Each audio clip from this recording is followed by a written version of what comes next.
time for another Monday Quick Tip.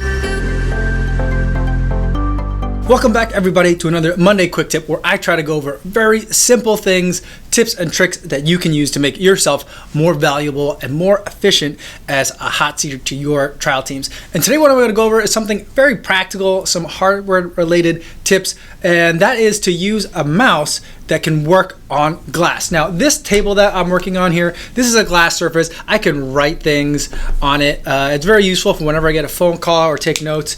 I could just start writing, drawing, sketching, whatever I want. And then when I need to, I can just clear it all off. Very simple. But a lot of times, if you want to use a mouse on a surface like this, it's just not going to work. So a regular mouse won't work on glass surfaces. So you have to get one that is specifically designed to work on glass. It's going to cost you a little bit more than the average mouse, but this is the main way that you are interfacing with the machines and the technology that you use to earn your living. So you should make it a little bit of an investment and make it worth your while. The mouse that I recommend and I've been using for a long time is the Logitech or Logi MX Anywhere 2S mouse. This is a wireless mouse with, I think they call it dark field technology. It's a really over-the-top name for it can work on glass or a mirror.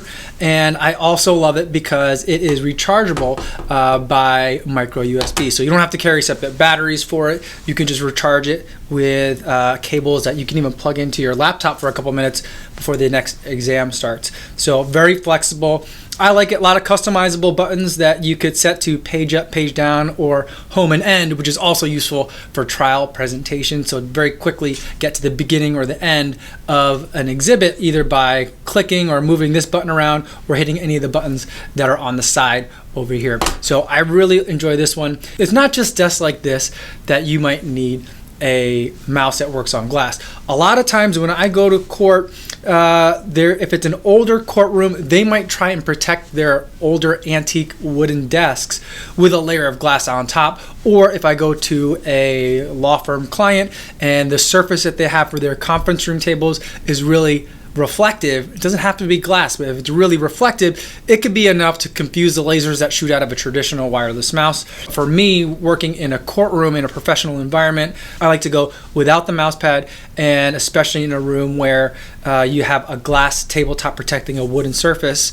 I think it looks really awkward where if you don't have a mouse pad, you've gotten like an extra legal pad and are mousing on top of that. I just think that looks really weird. So save yourself some time, get a mouse that can function on top of glass, and that way you'll be all set no matter where you go. Once you get one, get used to it, get accustomed to it, so that way it just becomes an extension of your body and you can work a lot faster. So that's the quick tip for today. Very simple one, very straightforward, but that's the idea with all these quick tips. Thanks so much for watching this week's quick tip, and I will see you on the next one.